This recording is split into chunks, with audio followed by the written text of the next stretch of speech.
अरविंद साहब, ये बताएं सबसे पहले तो एक उम्मीद की किरण है, और वो उम्मीद की किरण है कि अगर इस वक्त हमने देखा कि इंडिया के अंदर हालात खराब हैं, तो पाकिस्तान से बहुत अच्छे पैगाम गए हैं। इवन के प्राइम मिनिस्टर इमरान खान ने कल बात की है। मैं शाह महमूद कुरैशी साहब की ट्वीट और उनके इंस्टाग्राम को देख रहा था लास्ट नाइट, तो वो ये कह रहे थे कि हम भारत को हर चीज वो जो हम पहुंचा सकते हैं, जो हमारी कैपेसिटी है, हम वो भेजना चाहते हैं अगर हमें अच्छा रिस्पॉन्स आए। हम वेंटिलेटर भी भेजना चाहते हैं, हम ऑक्सीजन भी, पीपीईज भी, जो भी चीजें ऐसी मेडिकल इक्विपमेंट हो, हम वो भेजना चाहते हैं। और मेरा ख्याल है, और इमरान खान ने भी बात की, फॉरेन मिनिस्टर ने भी बात की। अब जो है हम वेट कर रहे हैं भारत के रिस्पॉन्स का, कि भारत जारी बात है वो कैसे देखता है। मुझे सुनने में आया कि सऊदी अरब से उन्होंने कुछ ऑक्सीजन मंगवाई है। सो how do you see this thing? पहले पॉजिटिव बात होनी चाहिए सर। जी चीमा साहब, आपने बुलाया इसके लिए बहुत बहुत शुक्रिया। आपकी इस पॉजिटिव बात का जवाब मैं अपने एक शेर से देना चाहूंगा जो कुछ ही वक्त पहले इजाद किया है कि इस दुश्मनी में हम कहीं इतने दूर ना चले जाएं, इस दुश्मनी में हम कहीं इतने दूर ना चले जाएं कि हमें हमारे इंसान होने पर भी शर्म आए। तो कुछ ऐसी बातें हैं जिनको हमें सियासत से ऊपर होकर इंसानियत के चश्मे से देखना चाहिए। पाकिस्तान ने जो भी आपके प्राइम मिनिस्टर, फॉरेन मिनिस्टर या वो फैसल ईदी साहब ने इंडिया के लिए जेस्चर दिया कि जी हम 50 एम्बुलेंस देंगे और जो भी मेडिकल इक्विपमेंट है उसमें हेल्प करेंगे, तो इसको एक पॉजिटिव लाइट में देखना चाहिए। इंडिया के अंदर मैं देख रहा हूं कुछ लोगों ने इस बात को कहा कि पाकिस्तान की क्या हैसियत है कि वो हमारी हेल्प करे, और इस किस्म की बातें भी हो रही हैं। तो मैं सिर्फ उन लोगों को ये कहना चाहता हूं कि आप ये ना देखें कि सामने वाला आपको क्या हेल्प कर रहा है, उसकी वो अपनी हैसियत के मुताबिक वो जो कर सकता है वो कर रहा है। आफ्टर ऑल पाकिस्तान के अंदर भी कोविड के केसेस बहुत ज्यादा हो रहे हैं, 5-6 हजार केस ऑलमोस्ट। आप ये देखें कि इंडिया का जो उत्तर प्रदेश हमारा स्टेट है उसकी जितनी पॉपुलेशन है पाकिस्तान की, तो वहां पे 6000 केस भी यूपी के केसेस जितने बराबर हैं। तो देखने वाले की नीयत को देखा जाता है, ना कि अमाउंट को। और ये चीज हम जो अब हम छोटे छोटे होते हैं बचपन से, दोनों मुल्कों में बताई जाती है कि आप की नीयत के हिसाब से जो भी आप देना चाहें वो दे दें, जब कभी भी हमें कहीं पर थोड़ी बहुत डोनेशन करनी होती है। तो मैं तो इसको बहुत ही पॉजिटिव लाइट में देखता हूं। ऐसा नहीं है कि ये कोई पहली बार हो रहा है, इससे पहले भी माजी में जब कभी भी कोई नेचुरल डिजास्टर आया है तो इस तरह के स्टेप्स हमारी हुकूमतों ने लिए हैं। 2005 में जब पाकिस्तान में अर्थक्वेक आया, उसके बाद फ्लड आए, तो उन दोनों मौकों पर इंडियन गवर्नमेंट ने हेल्प करी, मिलियंस ऑफ डॉलर की एड भेजी और इक्विपमेंट और राशन सप्लाईज भेजी हैं। पाकिस्तान ने भी जब हमारे यहाँ 2001 में गुजरात में अर्थक्वेक आया था तो बहुत बड़ा एक रिलीफ पैकेज भेजा, और that led to a thaw in the India Pakistan relationship. और उसके बाद हमने आगरा समिट देखा। वो बात और है कि आगरा समिट फेल हुआ, लेकिन कम से कम वो एक छोटे से जेस्चर की वजह से दोनों हुकूमतें टेबल पर बैठकर बात कर रही थी। तो यू नेवर नो, इन ये छोटे छोटे जो जेस्चर्स होते हैं, कभी किसी यूएन मीटिंग की साइडलाइंस पे नवाज शरीफ साहब और वाजपेयी साहब मिलते हैं और फिर देखें लाहौर डिक्लेरेशन हो जाती है। तो मैं तो बड़ा पॉजिटिव इंसान हूं जी। इंसान को पॉजिटिव रहना होगा अगर हम अपने दोनों मुल्कों का अच्छा मुस्तकबिल चाहते हैं, तो ये पॉजिटिविटी हमें बरकरार रखनी होगी।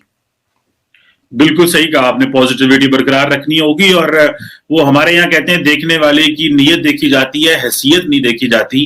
कि भाई ये तो कई दफा हमारे बहुत काम जो है छोटा बंदा भी कर देता है। हम ठीक है, हम भारत जितने वो नहीं है, बड़ा मुल्क नहीं है, लेकिन हमें अपनी आबादी को मैनेज करना आता है, हमें अपनी पॉपुलेशन को मैनेज करना आता है। अल्हम्दुलिल्लाह अभी तक मैनेज्ड ही है। ऑब्वियसली हम भारत को खिला तो नहीं सकते, ना उनकी जरूरियात पूरी कर, तो दुनिया का कोई मुल्क भी भारत की नहीं कर सकता, क्योंकि हर मुल्क अपने में इंगेज है। लेकिन you just see the gestures, उसकी रिस्पेक्ट करनी चाहिए। लेकिन कई लोग इसमें भी पॉलिटिक्स कर रहे हैं। Coming forward to another point, Arvind Saharan साहब, जब मैं और आप बात कर रहे हैं तो हाल ही में आज सुबह ही डॉन में एक आर्टिकल आया। डॉन अखबार पाकिस्तान की बड़ी प्रेस्टिजियस न्यूज़पेपर है, और उसमें एक बहुत अच्छे और सीजन जर्नलिस्ट हैं फहद हुसैन, उन्होंने लिखा है ये आर्टिकल। और वो ये कह रहे हैं कि इसमें बात तो उन्होंने बहुत लंबी है, ये इसको डिस्कस करते हैं। वो ये कह रहे हैं कि इंडिया ने अप्रोच किया पाकिस्तान को दिसंबर 2020 में। जाहिर बात है पाकिस्तान ने भी बहुत दफा इंडिया को अप्रोच किया होगा, लेकिन यहां से ये बात शुरू कर रहे हैं कि मामलात जो है वो तमाम मामलात जो है उसके ऊपर बात की जाए, including Jammu and Kashmir. That's fine. लेकिन इस आर्टिकल में एक जगह पे जाके वो लिखते हैं, ये बेसिकली वो किसी ऑफिशियल सोर्स को कोट कर रहे हैं लेकिन नाम नहीं लिख रहे। वो कहते हैं कि पाकिस्तान जो है वो जिहादी कल्चर को से आगे जाना चाहता है, इसको खत्म करना चाहता है, और वो चाहते हैं कि पाकिस्तान एक नॉर्मल स्टेट बने। So how do you see such a statement coming from an anonymous Pakistani official? पता नहीं अब वो फॉरेन ऑफिस के हैं या मिलिट्री के हैं, मुझे इसका नहीं पता वो, लेकिन मोस्ट लाइकली वो मिलिट्री सोर्स होंगे इनके। So how do you see such kind of a statement कि पाकिस्तान जो है वो जिहादी कल्चर को खत्म करना चाह रहा है? Don't you think this is a good move कि ना तो कश्मीर में कोई जिहाद को सपोर्ट कर रहे हैं, ना अफगानिस्तान में, और ना ही कोई internal? How do you see this as an Indian citizen, as a global citizen?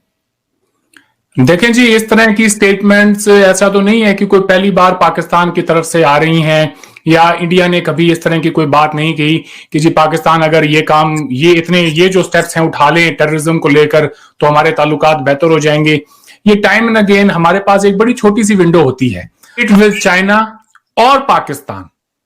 हमारी हुकूमत ने कभी भी, आप 62 की वॉर ले लें, पंडित नेहरू का जो स्लोगन था वो यही था, हिंदी चीनी भाई भाई का।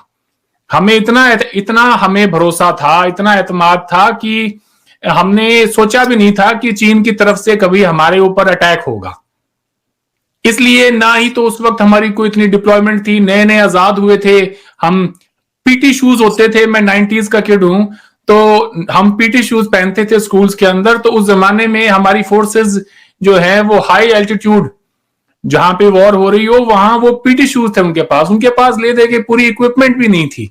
ये ना भूलें कि उस वक्त चाइना के पास भी कोई खास इक्विपमेंट नहीं थी, उनके भी यहां एक एक बंदूक के पीछे 10-10 लोग थे, एक गिरता था तो बाकी बंदूक उठा लेते थे। उनकी इकोनॉमी भी कोई अच्छी नहीं थी उस वक्त। वो तो बाद में जब तीन डेकेड्स ऑफ पॉवर्टी हुई चाइना में, उसके बाद में जब माओ के बाद में डेंग जाओपिंग आए, और डेंग जाओपिंग ने जिस तरह से चाइना का ट्रांसफॉर्मेशन किया, उसको ये ख्याल आया कि ये जो 700-800 मिलियन जो गरीब लोग हैं उनको हमें पॉवर्टी से निकालना है, और हमें दुनिया में अगर अपना मार्क बनाना है। वो कहते हैं ना वो कि अपने उसी एक खोई हुई जो उनकी विरासत थी कि जी चाइना ग्रेट था और एक वक्त में, और फिर ये हो गया वो हो गया, हमारे साथ हमारे ऊपर जवाल आ गया, वो भी उसी ख्वाबो ख्याल की दुनिया में थे।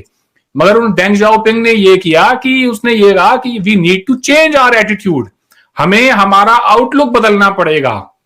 वहां पे कोई, जब माओ का रेवोल्यूशन हुआ लॉन्ग मार्च के बाद, तो आम जो सोच थी गवर्नमेंट के अंदर वो ये थी कि लोगों को आपने खेती बाड़ी में लगाना है, और एक एग्रेरियन इकोनॉमी, चाइना अगर स्ट्रांग होगा एग्रीकल्चर में, तभी हमारा मुआशरा आगे बढ़ेगा।